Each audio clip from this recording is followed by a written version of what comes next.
Gunsmoke, transcribed earlier today from CBS.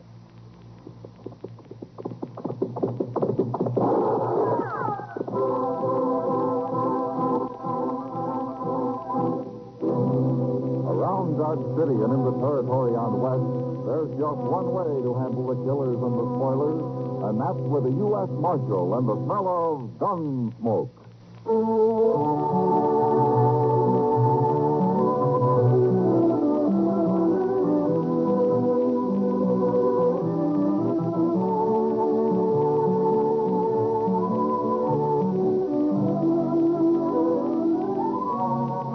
Gunsmoke, starring William Conrad, the transcribed story of the violence that moved west with young America.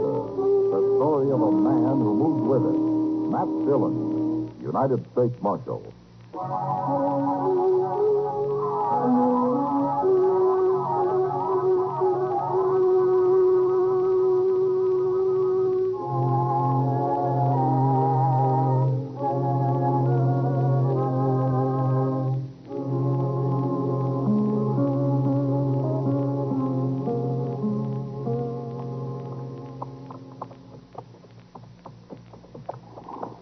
Look up ahead there, Mr. Dillon. Somebody's gone and left his wagon right out on the prairie.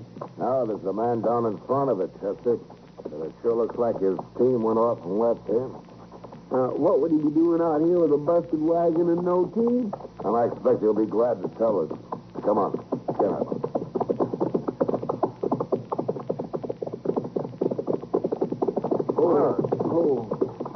What? It's Mike Blocker. Yeah. Hello, Mike. Hello there. Well, this is a poor fix for a man to be in the day before his wedding, Mike. Sure is. Well, it'll keep me sober, Marshal, and Matilda will appreciate that even if I don't make Dodge tonight. What happened, Mike? Where's your team? Oh, Chester, we hit a hole back there, and the whiffle tree busted, and that team... They just run off like they was glad to get shed of the whole dang thing. Well, it must have been quite a hole you hit to do this. No, not much. Look here, Marshal. The bar's been sawed, happened too. Sure. It's them boys again. What boys? Them two crazy cowboys I hired on last fall. Plummer and Webb, you mean? Yeah. They've been funning me a lot lately. You mean this is just a joke? It's what they figured, I guess. Well, it ain't much of a joke to leave a man stranded on the prairie this way, especially when he's trying to get to town to be married. Now, this ain't so bad. Just yesterday, they cut the stinks on my saddle. Good thing the bronc got loose and bucked off before I could get mounted. I wish I were as even-tempered as you are, Mike. Well, Marshal, it don't pay to get mad. No, but it seems to me Plummer and Webb are going a little far with their jokes. Don't they want you to get married? I don't know. I never asked them. Where are they now? Oh, they rode into Dodge this morning. They'd see me at the wedding. I had to bring the wagon so that I could carry Matilda back to the ranch. Well, we'll find your team for you. Maybe we can rig up a whiffle tree of some sort. You can buy a new one in Dodge. Oh, I'd be beholden to you, Marshal. You'll get to town in time for a drink yet. We'll ride along with you to see what you do, Mike.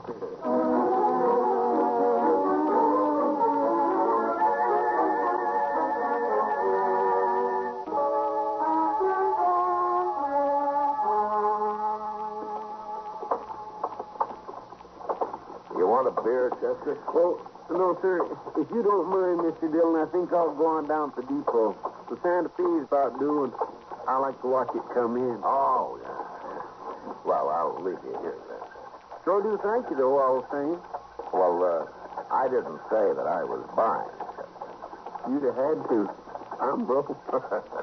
Man has to be mighty careful of what he says around you. I'll see you later. Okay, sir.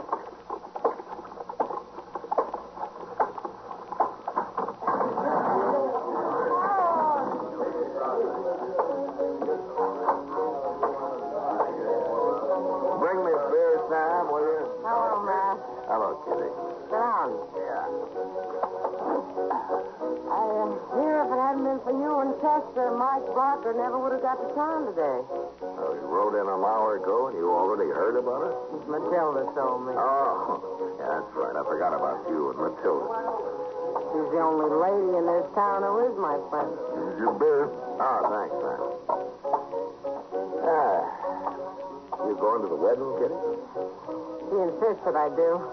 You're pretty close friends, aren't you? Pretty close, Matt. I guess it's partly so she can talk to me about things she wouldn't even dare mention to her nice friends. Now, they're no better than you are, Kitty. Maybe not. But there are more of them in the long run. That makes a difference. Why'd you want to know about Matilda and me? Well, I've been wondering if there's any reason why either of those cowboys who work for Mike Blocker wouldn't want that wedding to come off tomorrow. Plummer and Webb? Yeah, that's right. You must have some reason for wondering about it, Matt. Well, man's friends always treat him a little rough before he gets married, but these boys have carried it pretty far. It's jealousy, Matt. No? Which one? Plummer. He and Matilda used to see each other once in a while. Till she met Mike and fell in love with him. Yeah. Has Plummer threatened her? Or Mike? He's afraid of Mike in spite of his gentle temper. Yeah, he should be. But he told Matilda he'd make as much trouble as he could. What kind of trouble? Anything that'll embarrass her, I guess. Like a chivalry, but real unfriendly. Now, they started their chivalry a little early. They even tried to get Mike crippled up a couple of days ago. Oh, I didn't know about that. Well, nothing came of it, but I sure don't like to see anybody's wedding day spoiled. I think I'll look those two up and have a talk with them.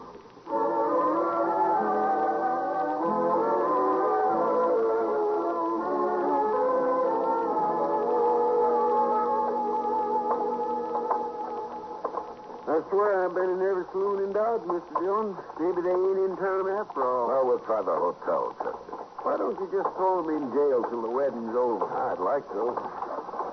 Now, wait a minute. There they are. Yeah. It's them, all right. I saw Mike over at the Longhorn taking on a few. Well, even marrying a good woman makes a man nervous, Chester. Oh, it sure does. Why, just the thought of it, and I want to go live with the Comanche. Well, you can't let other men do all the marrying. Why not? I don't know, Chester, but it's what they say.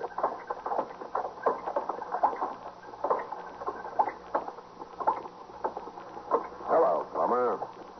Hello, Marshal. What's on your mind, Marshal? I seen you come all the way across the plaza. Well, I wanted to talk to you about the wedding tomorrow. Oh? You ought to be talking to Mike Blocker. He's the one that's getting married. We ain't, are we, Webb? No, we ain't. Did you think we were? All right, that's enough. You're not dealing with Mike Blocker now. You're dealing with me, and my temper's a whole lot quicker than his. No offense, Marshal. Webb didn't mean nothing. No, I didn't mean nothing. We're just in kind of good spirits. On account of the wedding and all. Oh, sure, you know how it is, Marshal. You call it good spirits to try to get a man hurt 2 days before his wedding? How? Cutting the cinch on his saddle? Oh. Mike told you. He did. He didn't seem to mind as much as you do, Marshal. Don't be fooled by that. If Mike ever does get mad, there's going to be trouble. But I'm telling you to leave him alone. Oh, we ain't going to do nothing. Maybe a little chivalry after the wedding, that's all. I don't want either one of you anywhere near that wedding. Oh, now, Marshal, we was invited. The invitation's off. You understand me? Oh, but Marshal... Shut up, Webb. He's the law. We won't go near the wedding if he says so. Oh, sir, we won't go nowhere near it. That satisfy you, Marshal?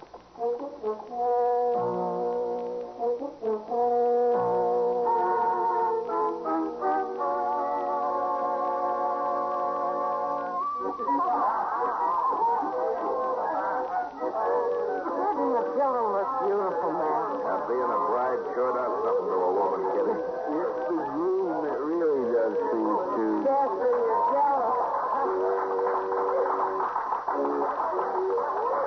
If you'll excuse me now, I promised her I'd rush to her room and help her get packed.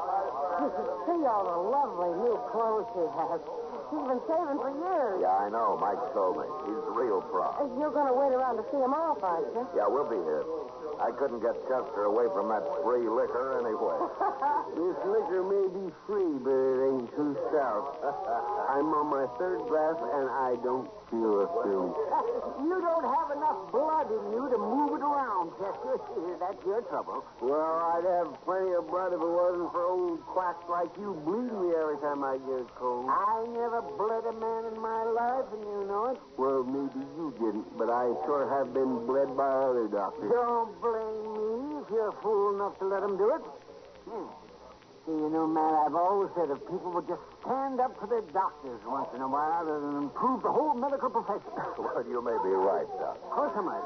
I'm going to go see if that jug is empty yet. Yeah, I think Mike's drunk half of it himself. Take a look around outside while you're at it, huh, Chester? For Plummer and Webb? Oh, they haven't showed up yet, but they might be waiting. All right, sir, I'll do it. Oh, it's a nice wedding. Wasn't it, Matt? Yeah, fine.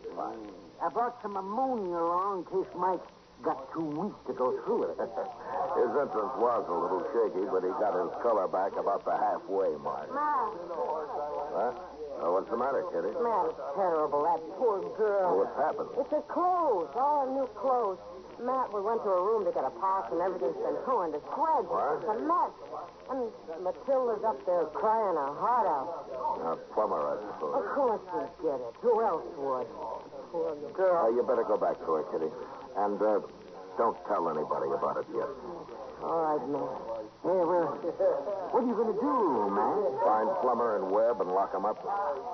Mike's pretty drunk, and I got an idea he won't take this joke as easy as he did the other.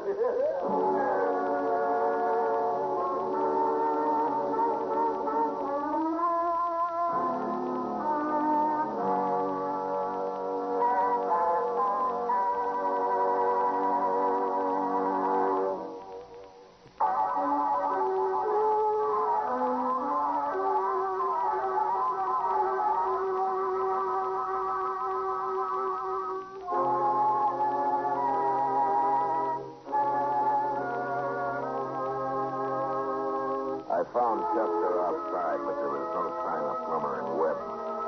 We figured they must have sneaked into Matilda's room during the wedding ceremony, and while she stood downstairs happily becoming Mike's bride, they were up there ripping her trousseau to pieces. Still, I was less worried about her than about Mike. It was one thing to plague him, but to practice this cruelty on Matilda might well be the last straw. Chester and I went from saloon to saloon, but Plummer and Webb seemed to have disappeared. They must have left town, Mr. Dillon. Yeah, the Oasis over there's the only place we haven't been into yet. Might as well have a look. It's making pretty bold calling this place the Oasis. Oh, why?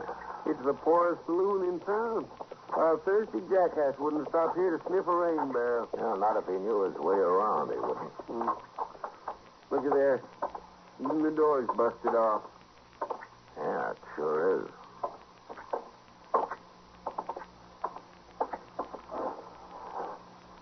Mr. Dillon, this place is a wreck. Where is everybody? There's been a fight here, Chester.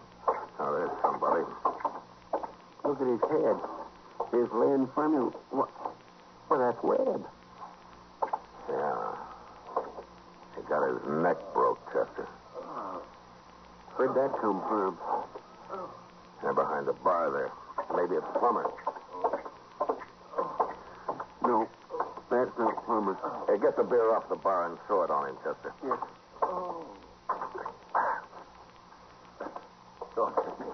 Don't hit me. I'm the marshal. Nobody's going to hit you. Now, who are you, mister? Joe, I'm the bartender. Well, what happened here, Joe? Why, that was crazy. He's still here, Marshal? No, he's gone. Who was he, Joe? The fellow that Plummer and Webb worked for. Mike something. He was awful mad, Marshal. Awful drunk, too. Where'd Plummer go? I don't know. I tried to stop it, but they hit me. Knocked me out. Was anybody else in here? Just them, and then Mike come in. Joe Webb's lying on the other side of the bar. He's dead. Dead? Yeah. Did you see who killed him? He pulled a knife on Mike. He was going to use it, too. Somebody killed him, huh? Was it Mike? I got hit about that, Marshal. I didn't see no more. All right, Joe. You do something about Webb there, huh? Look what they done to my place. It's ruined. Who's going to pay for all this? I don't know, Joe, but I'll try to find out.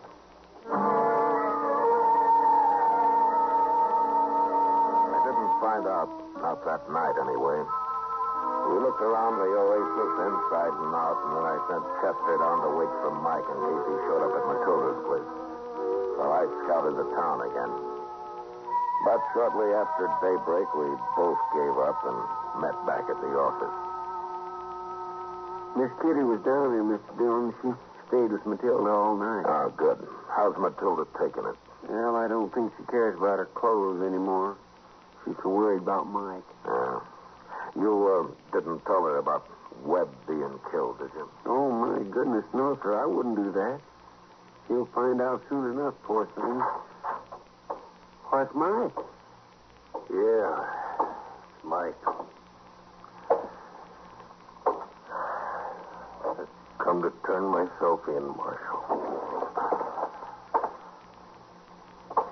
Where you been, Mike? Asleep? Oh, where's Plummer? Oh, I don't know. I was so drunk and so mad, I don't remember much of anything. I think he knocked me on the head while I was finishing off Webb. I know I ain't seen Plummer since. I just been down to the oasis. Joe ain't seen him neither. Well, nobody has, I know of, but where were you? Oh, I was awful drunk, Marshal. I must have got as far as Kelly's stable, crawled into a stall there. At least that's where I woke up this morning. Well, I'm going to have to lock you up, Mike. Yeah, that's why I come. Marshal, that was a bad thing they done to Matilda. Yeah, it was. But you shouldn't have killed anybody for it. Well, maybe. Lock him up, Chester. Yes, sir. I'll bring back some coffee.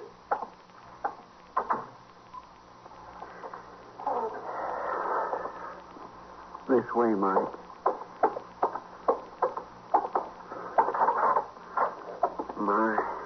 I sure am sorry to have to lock up a man like you, Mike.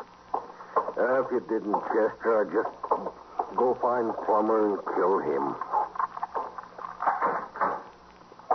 There you are. Yeah. Mr. Dillon will be back directly. Then you can have some coffee. I don't want nothing.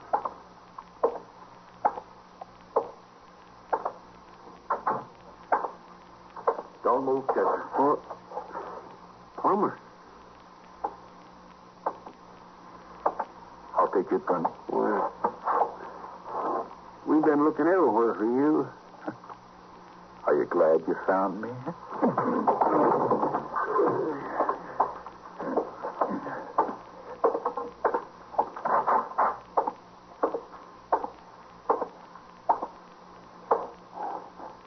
Morning, Mike.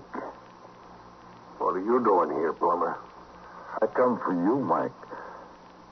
I'm going to take you out back and kill you. It's a good thing you got a gun. I didn't have a gun last night. What'd you hit me with, then? Table leg. I should have killed you, too. You didn't kill Webb. What? You knocked him out, that's all. What are you talking about? He's dead, ain't he? Sure, he's dead. After I hit you with that table leg, I busted his neck with it. What for? So they'd hang you for it. Well, then what are you doing here now? I've already admitted to killing him. I got to thinking, that's why. Thinking what? Well, when Doc gets a look at Webb, he'll know you couldn't have hit him that hard. Anyway, I figured you'd remember about it all. They'll hang you, Plummer. Not me. I'm going to kill you, and then I'm going to be gone to Texas. You shoot me, I'll hear you. I ain't going to shoot you. Less'n I have to. I'm going to cut you, Mike. And you won't look very good when Matilda sees you. Matilda? We was friends once, Mike. Real good friends. You know the kind. You and Matilda? I'll tell you what it was like while I'm cutting your throat. Get out of that cell now.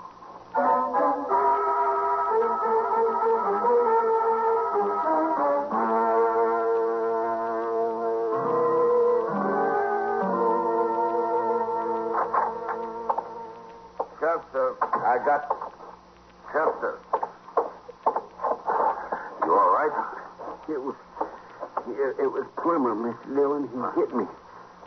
I'm okay now. Come on, then. Come on.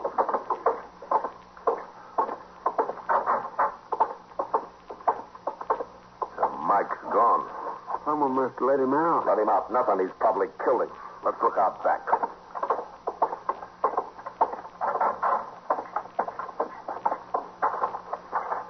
Look, Mr. Dillon. Yeah. It's Plummer. He's been beat to death. He sure has. His gun's missing, but he got that knife into Mike first. He's leaving an easy trail to follow. Come on. He headed for the alley. I wonder you didn't run into him out on the street. If he got that far. All right, stay back, Chester. I'll go around the corner first. Yes, sir.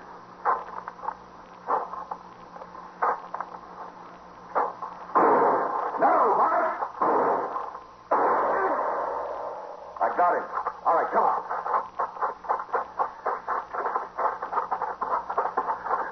Mike, what did you shoot for? I didn't know it was you, Marshal. Thought maybe Plummer had come to. Now, Plummer's dead. You're not in very good shape yourself. He cut me a little before I got to him. Ain't bad, but I might have killed you. Thank you for not trying, Marshal. Well, we better get you up to Doc. He'll dig that bullet out of your arm. Sure. By the way, Mike, I saw Doc a few minutes ago. He'd been down looking at Webb. What did you hit him with? Oh, Plummer killed him. Told me so. He had a table leg, Marshal. Oh, Doc figured something like that.